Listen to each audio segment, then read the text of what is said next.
완주군 비봉의 산골마을. 이곳엔 일제 침략에 맞선 의로운 이들의 이야기가 전해옵니다.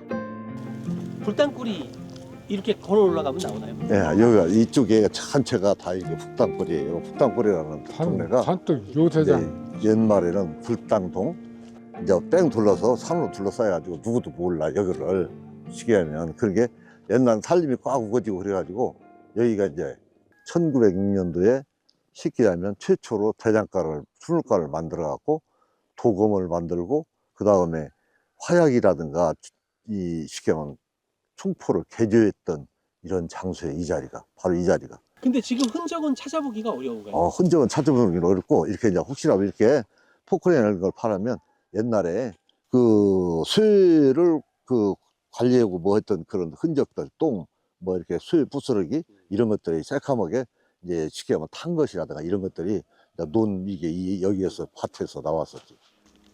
수풀이 우거진 천혜의 요새. 없네. 찾아보면 아무것도 뭐가 나올 수도 있다. 그런 것들이 별로 없네. 이곳에 대장간이 있었다는 이야기인데요. 지금 이제 이게 120년이 지나다 보니까 그게 흔적이 없어져 버린 거예요. 지금은 그 흔적을 찾아보기 어렵습니다.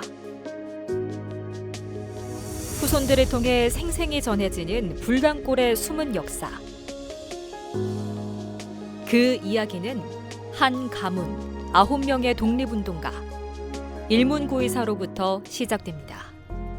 완주 비봉에 자리 잡은 고흥 유씨 가문.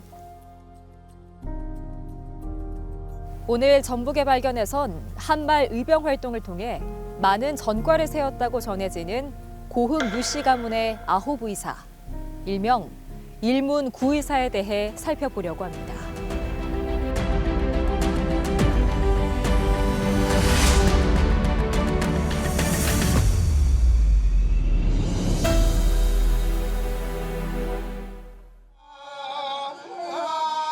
(11월 17일) 순국 선열의 날. 매년 이곳에선 특별한 추모제가 진행됩니다. 익산과 완주 일대에서 활약한 9명의 독립투사를 기리는 일문구의사 추모제인데요. 박수 부탁드리겠습니다. 네. 만세! 만세! 만세! 만세! 고흥 유씨와 비봉면은 어떤 연관이 있을까요?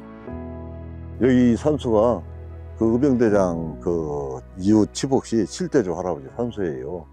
근데 이쪽 전체 이 땅이 내원리 축에 갖고 사폐지로 그 세종 아버지 이방원 그 아버지하고 동갑회원, 갑계원, 이게 이제 조선을 건국한 유습장군, 대마도를 정부는 유습장군이 돌아가시고 여기를 사폐지로 하사받은 땅이다. 임금이 내려준 고흥 유씨 새거지. 대한제국이 외교권을 박탈당한 직후 이 평화롭던 산골 마을에 큰 변화가 생겼습니다. 근데 왜 여기가 그런 거에 작업하기에 좋은 여건이었대요? 여기 이제 천옥이라고 그랬잖아요. 오다 보면 하나도 안 보이고 딱 뺑 둘러서 쉽게 하면 여기서 쉽게 하면 음거기가 아주 여기 이제 우리 집안 여기서 밥을 먹을 수도 있고 이 앞에 집이 있었으니까 그렇게 여기가 이제 논이 20마디 정도 이렇게 되고 그러니까 식량 자체도 충분하고 관리했던 우리 종종 집안 식구들이 살기 때문에 그렇게 해서 관리했기 때문에 여기서 쉽게 하더라도 지도새도 모르는 거예요. 여기서 총쏴도 잘 모르고 응? 어떻게 보면 옛날에 여기가 최고의 독립군 요새라고 봐요.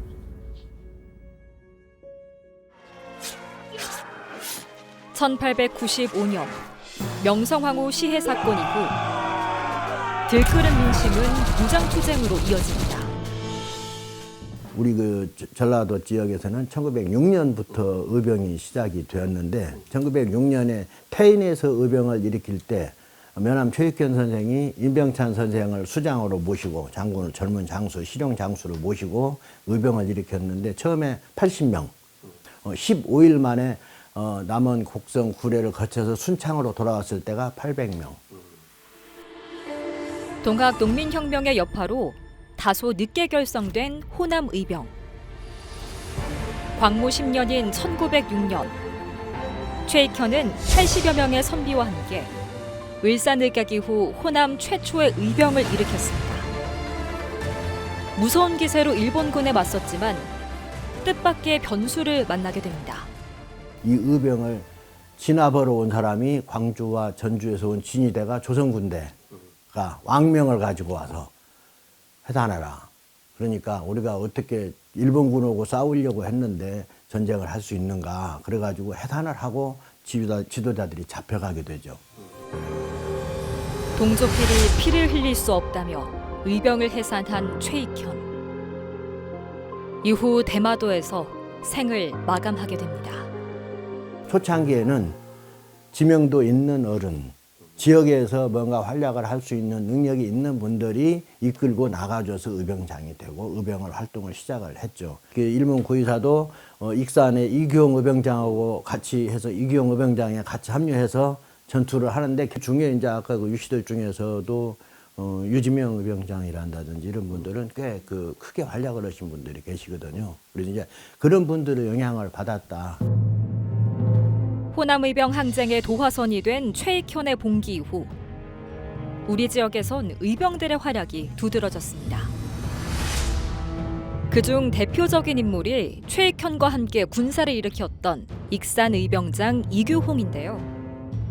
27 나이에 독립적으로 의병을 조직한 그는 일본군에 당당히 맞서 싸웠습니다. 신식 무기로 무장한 일본군에 맞서기 위해 무기 제작소를 설치하기도 한 이규홍 의병장. 특히 의병들이 사용했던 화승총을 수리하거나 성능을 향상시키는 데 주력했다고 하는데요. 항쟁에 필요한 무기를 생산할 최적지. 그곳이 바로 완주군 비봉면에 자리한 불당동이었습니다. 이게 이제 할아버지 산소 앞에서 여기 대장간을 만들어서 그래가지고 이제 뭐 칼을 만들고 창을 만들고 그 다음에 화약을 제조하고 쉽게 하면 총알을 만들 수 있는 그런 쉽게 하면 어떻게 보면 현대적인 그런 사고방식을 가졌다고 봐야죠. 여기서 그때 당시. 산으로 둘러싸인 천혜의 요새였던 이점도 있지만 이 마을에 무기 제작소가 존재할 수 있었던 배경엔 박해를 피해 산으로 숨어든 천주교인들이 있습니다. 1830년에 안식처를 찾아갖고 여기로 왔어. 이사를 왔어. 천호동에 천주교 신자들이 40호 정도 그 생활하면서 공동체 생활하면서 1840년부터 공소가 생겼어. 천주교 공소가. 그럼 지금까지 온 거예요. 그럼 200년 지난 거잖아요. 근데 그분들이 먹고 살 수 있는 것이 뭐냐면 가장 중요한 게 사냥이에요. 지금도 사냥을 잘해. 사냥을 잘하는데 그분들이 하여튼 백발백중이다. 총 쏘는데 백발백중. 옛날 호랑이도 잡던 그런 참 대단한 분들이. 이게 그분들의 영향으로 총 쏘는 법이라든가 개조, 화약이라든가 제조하는 이런 실탄을 만드는 이런 것까지 전부 다 서양 신부를 통해서 배웠지 않느냐. 기본적으로 그렇게 생각을 해요. 고종이 강제 폐위되고 조선의 군대가 해산된 이후 호남의 의병은 더욱 명성을 떨치게 됩니다. 뛰어난 전투 역량을 가진 군인들이 의병에 합류하면서 전투력이 강화된 건데요. 1907년도 전라 관찰사 이두왕이가 보낸 그 쉽게 하면 기록에 내무대신한테 보낸 기록에 보면 여기서도 교전이 붙었어요. 일본 군하고 우리 쉽게 하면 의군하고 교전이 있었는데 큰 상호간에 큰 피해는 없었다. 그게 이제 1907년도 2월 15일 날 금마헌병대 기습해가지고 일본 헌병 15명을 완전히 몰살시켰다. 또 1907년도 11월 15일 가경제 전투에서 왜군은 29명 사살하고 우리 의군도 23명이 전사했다고 하는 그런 기록을 지금도 전해 듣고 있어요. 나라를 지키기 위한 숭고한 의지. 그 희망의 불씨를 이어가기 위해서 반드시 필요한 것. 바로 군자금이었습니다. 우리가 여기서 역사적으로 이렇게 하는 것은 이제 뭐 칼을 만들고 창을 만들고 이게 가장 중요한 그 중에서도 사전을 만들었다는 게 가장 중요해요. 그러니까 이건 우리 집안 사람이고 누구든지 다 엽전 만드는 거 다 알아. 애지가는 사람 다 사전 만들어서 여기서 이제 만들어서 그래가지고 군자금으로 썼다. 독립운동에 필요한 군자금 지원을 위해 이곳 불당동에서 만들었다는 가짜 동전. 이게 제철소. 쇠를 뽑아냈던 제철소 오던 자리. 이게 이쪽에 전체가 있는데 이쪽에 여기에 지금 이게 풀 같은 것이 없으면 그 쇠똥 그다음에 돌 부스러기 옛날 제철로 남은 그런 잔해가 엄청 많이 여기 그전에는 이렇게 수북이 쌓여 있었어요. 없네. 이것만 이런 데가 있어야 되는데 없어. 인근 지역의 철광석을 녹여 만든 사전.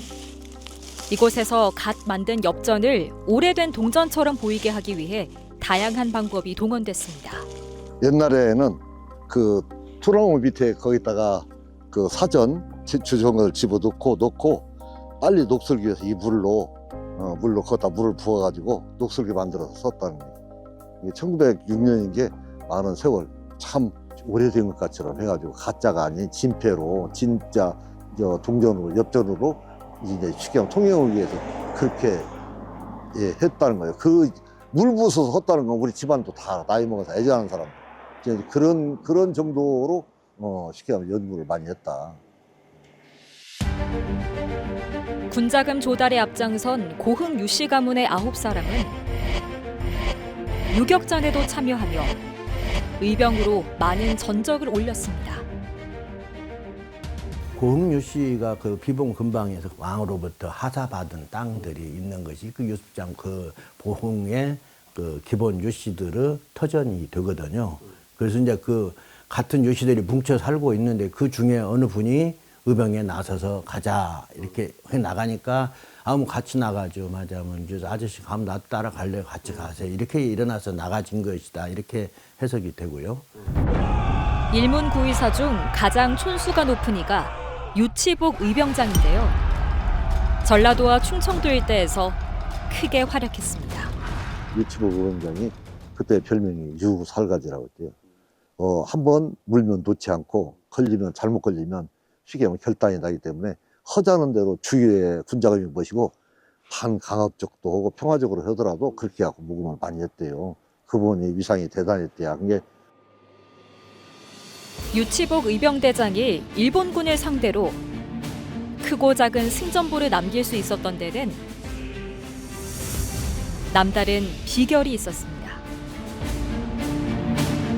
유치복 의병장의 변장술이 대단하고 일본 헌병대로 일본 군하고 몇 번 제어가 돼서 춘사하고 자유에서도 안 잡혔다는 거예요. 대단하대. 그리고 탐력도 대단하고. 아까 그 옆전은 그 밑에 집 그 노인네한테 어리 들었는데 미륵산도 전투를 하다가 이제 몰리니까 이쪽으로 이제 도망온 모양이야. 그러니까 유치복 대장이 상복으로 갈아입고 상거리에서 담배 때물고 가만히 앉았다가 헌병들이 막 일본 헌병들이 와가지고 그 쉽게 의병들 그냥 복도라고지 가들 말로 복도 어디로 가냐니까 그 가만히 앉았다 이쪽으로 왔으면은 반대쪽으로 알려줘.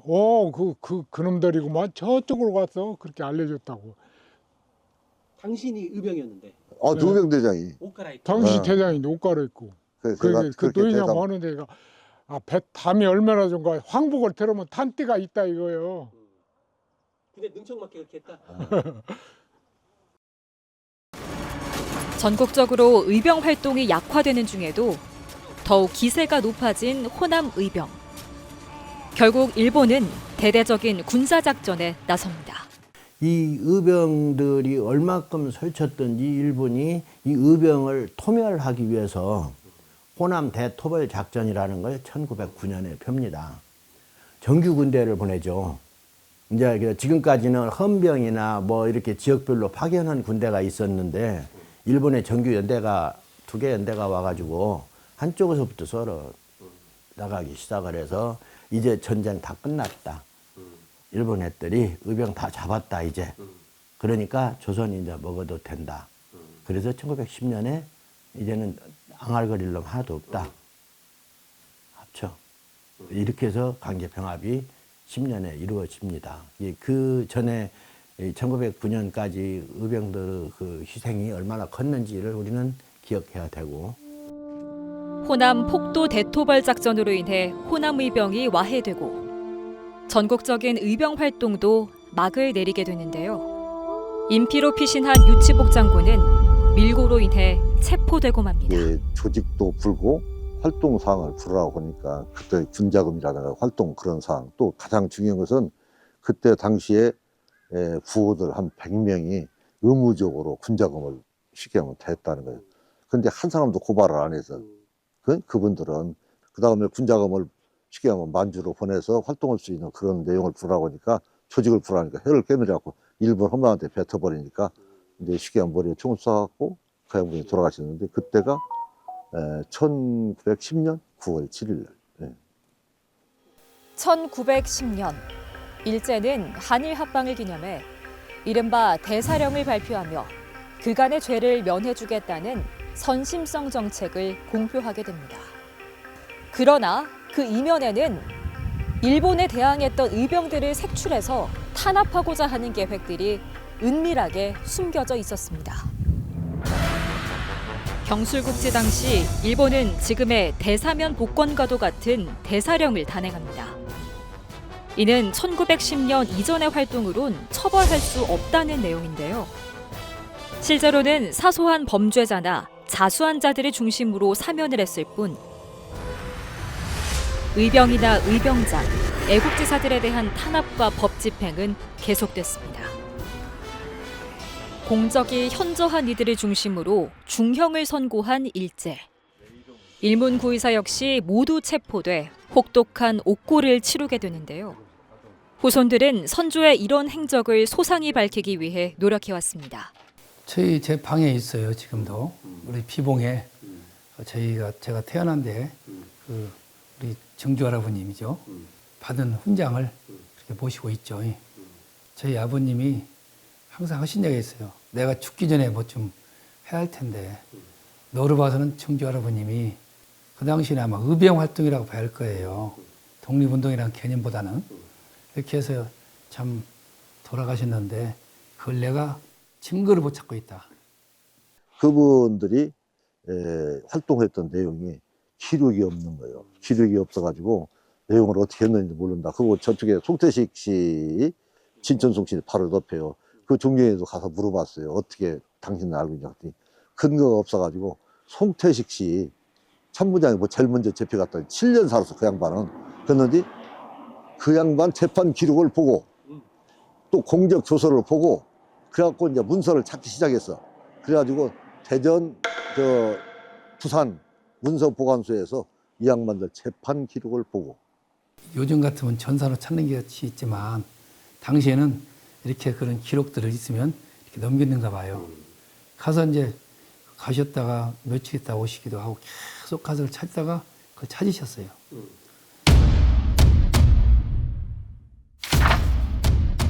총살된 유치복 의병대장을 제외하고 의병으로 활동하며 분명한 공적을 남긴 고흥 유씨 가문의 의병들에겐 모두 강도죄가 선고됐습니다. 결국은 살인한 증거는 못 찾았다는 얘기죠. 그래서 살인죄가 적용 안 됐죠. 의병이 일본군 하나만 죽였어도 살인죄로 했을 건데 죽인 거는 못 봤다는 거죠. 누구를 죽인 증거는 안 나왔다는 거지. 제12회 일문구의사 추모 나라를 위해 목숨을 아끼지 않은 대가는 참혹했습니다. 그토록 염원한 나라의 해방을 맞은 이는 단 2사람뿐이었습니다. 의병이 가장 치열하게 싸우고 희생을 제일 많이 당한 게 전라도 사람들입니다. 근데 이 역사적 사실들을 우리가 몰라서 못 찾아서 그 행적을 제대로 다 밝혀주지 못해서 못 배우는 거죠. 찾을 수 있으면 찾아야 되고 더 많은 이야기들을 발굴하면 소설 같은 이야기도 많이 있을 건데. 일문 구의사를 비롯해 나라의 위기에 분연히 맞선 이들의 행적을 밝히고 알리는 일. 오늘을 사는 우리에게 주어진 의무입니다. 의병 활동이 어떻게 보면 2분만 한 게 아니라 동네 사람이 다 같이 했다고 봐도 돼요. 그래도 9분은 그래도 이름이라도 있지만 서로 하다 보니까 무명의 이름이 100명이 넘습니다. 이름도 없이 가신 분들. 그래서 제가 무명탑을 만들어야겠다. 100명이 넘는 사람들은 이름도 없이 갔지 않냐. 9명은 이름이라도 있지 않냐. 그래서 제가 이번에 그 무명의 사람들을 좀 추모하는 의미에서 그렇게 지금 계획을 잡고 있어요. 완주 귀봉하면 오지 중에 오지입니다. 지금도 오지입니다. 이 오지 꼴짝에 사람들이 나서서 이렇게 9분 의사가 나오고 이름 없는 사람들까지 추모를 했으면 하겠다 이런 생각을 가지고 있는데 굉장히 자랑스러운 일이고 그런 역할들이 각 지역에서 다 이루어져야 된다고 생각을 합니다. 가문의 명예와 부를 포기하고 나라를 되찾기 위해 목숨도 아끼지 않았던 수많은 이들의 행적. 큰 빚을 진 의인들의 행적을 찾고 기리는 일은 우리에게 남겨진 중요한 과제이자 의무입니다.